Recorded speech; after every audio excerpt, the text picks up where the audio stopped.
Welcome back to Mets Daily. I'm your host, Jake Brown, at Jake Brown Live. Smash that thumbs up on this video. Hit that subscribe button below. And scan that code. Become a Mets Daily Insider member. $5 a month. Follow me at Jake Brown Live on all social media.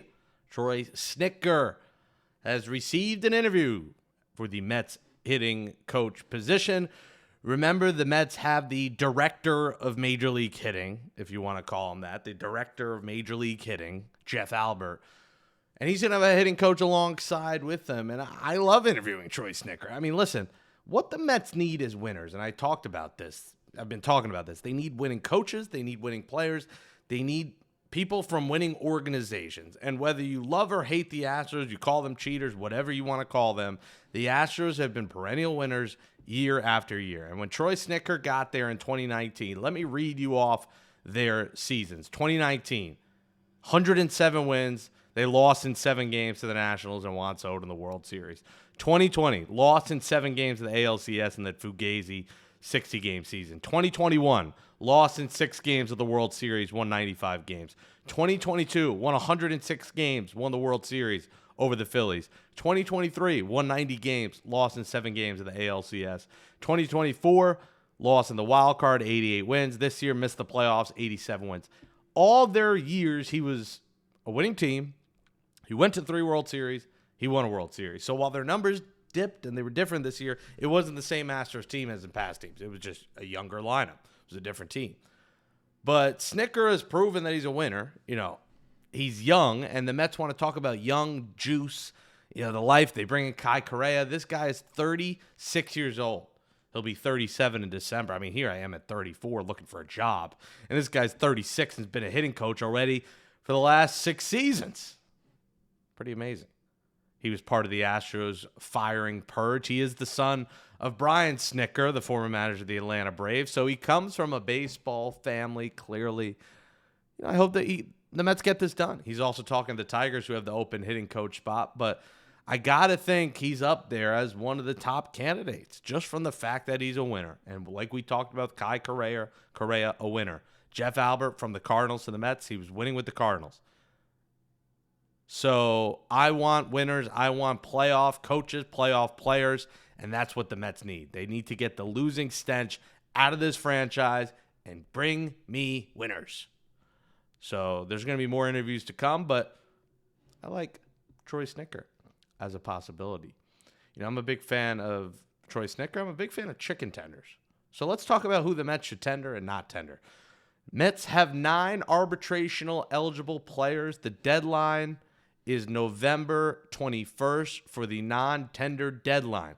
So let's take a look at the 9 players and who the Mets should keep and who they should just let go and non-tender. Let's take a look at the list. First off, David Peterson, $7.6 million. Listen, as bad as David Peterson was the last 6 weeks, he was an all-star. You know, he's costing you under $8 million for a quality starting pitcher. You got to tender David Peterson. Tyrone Taylor, $3.6 million. I think he's a serviceable backup for that price. I am bringing back Tyrone Taylor. I don't think it's a need, but I think the Mets organization likes him, his defense, veteran, speed. So I think Taylor comes back. Tyler McGill is an interesting case because he's out for the season with Tommy John surgery. Do you want to keep him in the organization, or do you move on from Tyler McGill? In my opinion, I think the time has come to just move on. And, you know, the Mets have so many pitchers here, and you never have too much pitching. But the guy's already out for the year, and obviously he's under control a couple more years. But I just don't think it makes any sense to tender Tyler McGill. You know, you know what he is at this point. He's a spot starter, maybe a chance of being a decent reliever, but we've seen enough at this point of Tyler McGill. He's out for next season, so I'm non-tendering Tyler McGill. I think Francisco Alvarez, $2.4 million. It's pretty obvious. The Mets will tender him. Luis Torrens, I think it's pretty obvious as well, but I have said this about the catchers. The Mets have got to bring in another catcher. They can't keep rolling with these two, and then if one of them goes down, have Hayden Sanger starting Major League games. They have got to get catching depth in this organization. And I'm fine if it's Alvarez Torrens again, but make sure you have a third Major Leaguer, you know, on this 40-man roster as well.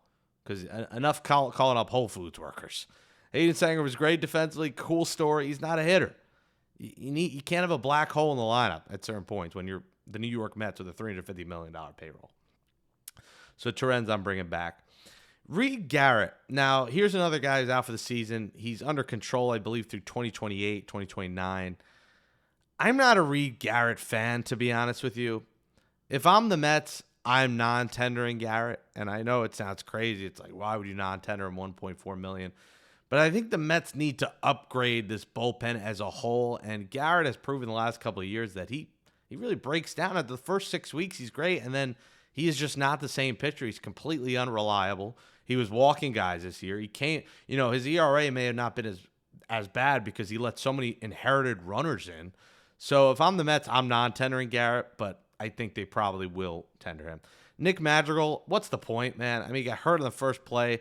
Do you really trust him to come back and be a part of this infield, as a depth piece? I would just let Nick Madrigal walk. $1.35 million. I think you can do better depth-wise than Nick Madrigal.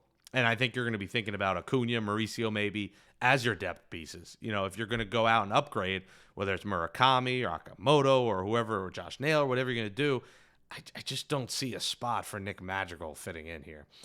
Huascar Brazoban, he was fine, but I'm letting Brazoban go. I mean, the price isn't the issue with him. He's just so inconsistent.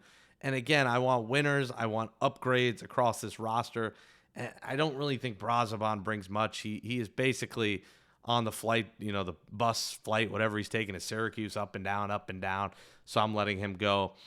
And I'm probably letting Max Kranick go, but I could understand keeping him as well. He was a fun story the first couple months, and then he fell off a cliff, and now he's out for next year as well. So I don't know.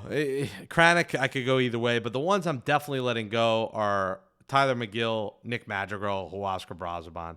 The projected, if they bring all those guys back, is $23.5 million. So you got to pick and choose. I think the obvious one you got to let go and shed a few million is Tyler McGill. You shed McGill, you shed Madrigal. That's $4 million right there that you can go out and get a depth piece. You can maybe get a back-end reliever. And I think the Mets need to focus on, 2026. They have the future. They got all these young pieces. They got to focus on winning in 2026. And if you have a guy that's out for the season and a question mark, to me, I don't have that much interest in keeping them for 2027 and beyond. All right, folks, make sure you keep commenting on the videos below. We are going to read comments from Wednesday's Mets Daily right now. We appreciate the comments. First off, from my guy, Matthew Cerrone. Matthew Cerrone is a great guy. I came up in this business, interned with SNY. He gave me an opportunity to produce. They had a Mets blog podcast. I think there was a Jets podcast. Matt was one of the hosts on it, but I got to kind of produce and pop on behind the scenes. And it was a good opportunity early in my career to really be on a big platform like SNY. And, he's not with Mets blog anymore, but Mets blog was, Mets blog's not a thing anymore, but Mets blog was it. Like, Mets blog was the site you were on every single day. I hate it now. I miss it. Like, I sometimes will go to type in Mets blog and then I go to SNY TV and it's just not the same. So shout out to Matt. He's always been a supporter of mine. I really appreciate that support. And someone that I looked up to in the business for what he did and what he built with that site. So thank you so much, Matt, for your support.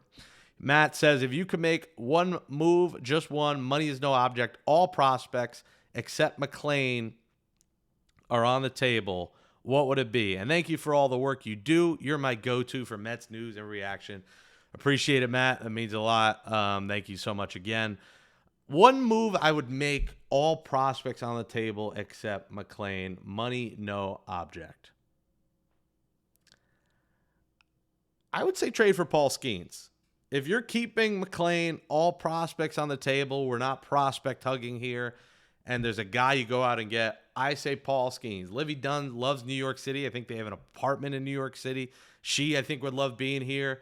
Obviously, she's almost become more popular than he is at this point.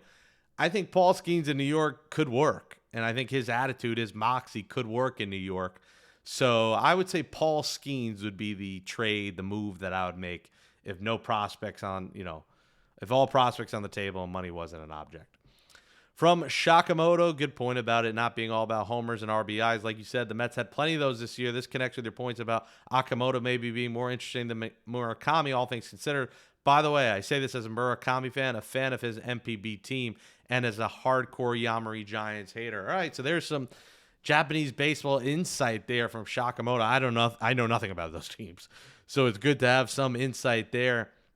Exactly, Sakamoto. I mean, everyone points to homers and RBIs. The Mets had a boatload of those. And where are they in October? They didn't make it. So it's just not all about that. When you go across the board and some of the teams that were remaining in the playoffs, it wasn't all about homers and RBIs for those teams. It was just about a good overall lineup and guys, moving guys over. Not a lot of strikeouts, good on base percentages, good WARs, stolen bases. Guys like Josh Naylor, who's not the fastest guy in the world, but even him stealing 30 bases. It's about getting production from 1 to 9. So I think Mets fans got to figure that out. And Akamoto's going to be cheaper for sure. So I think the Mets will consider him. From Mary L, 1973, did you say that Akamoto was hurt last season? That might give me pause depending on what it was. Yeah, Mary, I got to look up the actual injury. He had an elbow injury. It was caused by a collision at first base. So I don't think it, Murakami was also hurt. So both those guys last year had shortened years due to injury. So I honestly wouldn't worry too much about that. And I read an interesting stat about Akamoto. I'm sorry, I forget who tweeted it, but I think it said on fastballs, 93%, 93 miles per hour or higher, Akamoto had a strikeout rate of just 8%, where Murakami on 93 mile an hour and higher had a strikeout rate of 40%. So that's an interesting stat that I'm sure the Mets have their eye on when they're talking about those two Japanese sluggers. Do they go for the guy with the 8%? Because he's going to see fastballs 93 and up every time you're at the plate. This is the big leagues.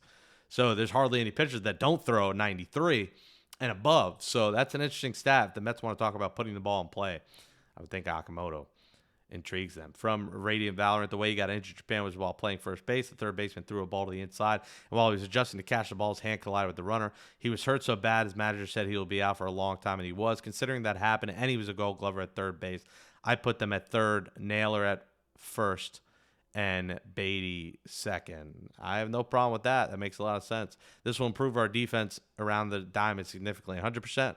Naylor's an upgrade from Alonso. Beatty, I think, is comfortable now at second. And, clearly this guy was a Gold Glover, so I'm in. From E. Moreau, Mets got to start from scratch and place all the needed pieces in place. Center fielder keeping Alonso pitching starters and Mets. Let's go Mets. This time is a charm. Got to believe 2026 is Mets here. Let's hope. Oh, Isaac, let's go Mets. Roman J, those home run totals you ran off won't translate to Citi Field. It's a fair point, but remember the Mets play 81 games on the road, too. So we don't know the distance on every home run. We don't know how it's going to translate. But listen, they didn't know how it's going to translate with Shohei Ohtani, and, he's the greatest player of all time. That's a different story, obviously, but, we also don't know. Maybe it does translate to Citi Field. We don't know either way. From Wayne Scangola, don't know enough about him. Wish he could play second. Yeah, I mean, anyone you could put at second, though. You could have Beatty at second. You could have Mauricio at second. Again, you could trade, like I said, for Brandon Lau. You could trade for Ketel Marte. So I think third and first are a little bit more important. From Kevin Ferris, keep Pete and Diaz, avoid Scooble, get the two most competent available starters, fine-tune the bullpen, and maybe steal Boston third baseman. Who knows? Well, it's not stealing Boston third baseman. You have to pay Alex Bregman, his agent Scott Boras. So, again, it's going to be tough to get Boras and Pete Alonso. You're talking about $30 million a year for several years for those guys. Mark Batch says just shake things up and move on from Alonso. I agree, Mark, and this is what I said. I think the Mets have to move on from the core. Radiant Valorant also says, when I heard about him several days ago, I like the fact that he struck out less and he has a better eye at the plate. Plus, he's got Gold Glove defense. I wouldn't mind the Mets trying to get him. I still prefer Naylor at first base. So Brandon Nimmo is most certainly hurting the Mets. He's breaking down faster than we can imagine. He has very little positional flexibility. He's going to be clogging up the DH role with so-so numbers. He's going to be making elite-level money for well below the average of the contract. I would not mind taking on half the contract and trading it personally. Go the true change the guard. The only issue is a full no-trade clause. Yeah, that's the issue. And listen, it sounds great. Steve Cohen, I don't think they did that with Scherzer and Verlander. I don't think they're going to eat $50 million. Eating Jeff McNeil's 8 is different than eating 50. And you got to think about luxury tax as well and the penalties the Mets are paying with that of every dollar over $300 million. So if you factor in luxury tax, they're not going to pay $50 million of Brandon Nimmo's money. But you're 100% right. He's breaking down, and I think at some point he's DH. But you got to think, you would hope he improves as a DH because he's off his feet. The plantar fasciitis, the neck, everything that plays the outfield, he'll be better off by not having to do that. So you would think Brandon Nimmo, if he's a full-time DH, it keeps him healthier and maybe makes him a better hitter. Roman says, re-sign Pete, sign veteran leaders like Yohei and Suarez and JT Realmuto, short-term deals, trade for Tel Marte. Yeah, I mean, listen, I don't think you're going to be able to sign Pete, Suarez, and Realmuto. That's a lot. Realmuto's a name we got to definitely discuss at some point. I just see no chance he goes. And anyone that was on the Phillies a while, I don't see them coming to the Mets.